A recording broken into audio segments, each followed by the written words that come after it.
pour commencer, nulle part, aucun État ne peut avoir une indépendance réelle à lui seul. Parce que les États ont toujours besoin l'un de l'autre. Mais le drame chez nous, c'est que nous ne voulons pas nous développer nous-mêmes. Résultat, ceux qui nous dirigent sont obligés de se tourner toujours vers l'extérieur. Et nous sommes un État où tout ce qu'on veut amener de nouveau pour nous permettre de changer de mentalité, de mieux nous orienter, de nous réorienter, on conteste ça, on n'est pas d'accord. C'est ça notre problème.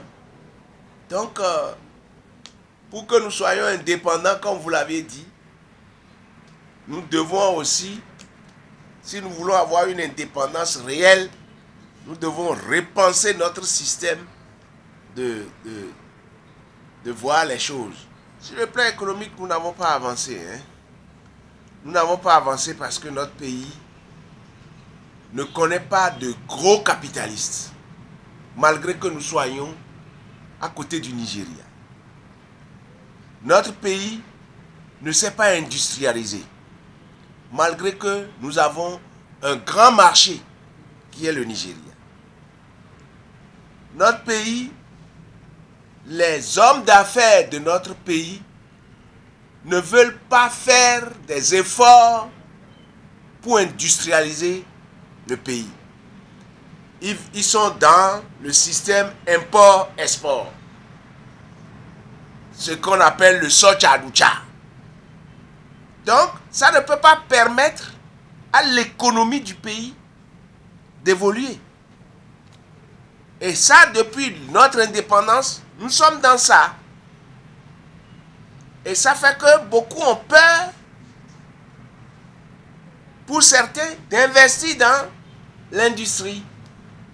Et les quelques industries qu'il y avait, on les a encore tuées. La preuve, la grande industrie qui fabriquait des habits à Parakou, Ibetex, n'existe plus. Sobetex n'existe plus. La Sonicog n'existe plus. Ainsi de suite, ainsi de suite, ainsi de suite. Donc, sur le plan économique, moi je vous dis que non, ce n'est pas du tout rose. Ce n'est pas du tout rose. Nous cultivons le coton. Nous sommes devenus aujourd'hui les premiers cotoculteurs dans l'Afrique de l'Ouest ou dans la zone UEMOA.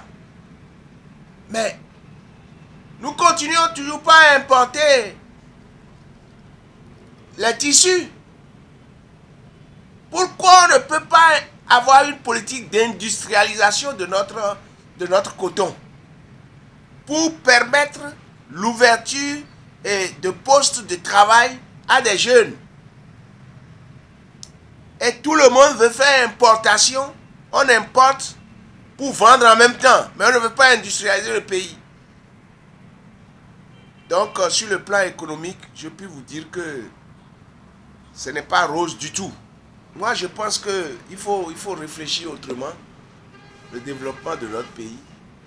Pour ceux qui sont dans ces secteurs-là, ils n'ont qu'à commencer par penser à comment industrialiser le pays.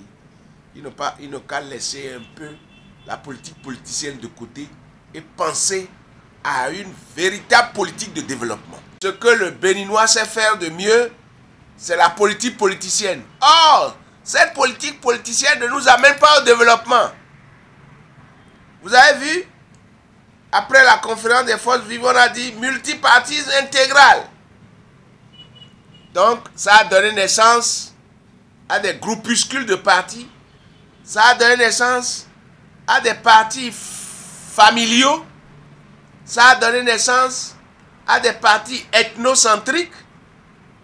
Ça a donné naissance à des partis régionalistes.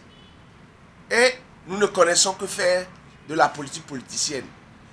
Et tous ces partis, chacun en ce qui le concerne, ne pensent pas le développement du pays, mais ils pensent leur propre développement et le développement de leur petit clan. Je pense qu'il faut changer de fusil d'épaule par rapport à ce système-là. Sans quoi, nous allons toujours faire du surplace. Or, qui n'avance pas recule. Et c'est pour cela que le pays est comme il est. Les causes réelles de l'état des choses actuelles, c'est le fait que nous n'aimons que faire la politique politicienne. Et on se craint. Jean a peur de Paul, Paul a peur de Jean, ainsi de suite. Et Jean a peur d'investir. Parce qu'il dira que si j'investis maintenant, on va me faire du mal. Et Jean, lorsqu'il a les moyens, il ira faire le développement ailleurs. Vous vous rendez compte? Moi, j'ai connu des politiciens dans ce pays. Quand ils veulent construire même leur maison, ils sont allés chercher les ouvriers dans un autre pays pour venir construire leur maison ici. Et ceux-là aussi vont te dire que le pays, il y a trop de diplômés sans emploi. Il y a trop d'ouvriers qui n'ont pas du travail. Et ça, c'est les causes. Les causes, c'est que nous ne nous aimons pas. S'il m'est donné de réfléchir pour mieux stabiliser le pays, je dirais, premièrement, il faut que nous changeons de mentalité. Deuxièmement, il faut que nous fassions moins la politique de destruction de nos voisins, des autres. Il faut que nous fassions la politique de développement. Il faut que véritablement nous nous reconvertissons en vrais citoyens et vouloir le bien du pays et non notre bien personnel.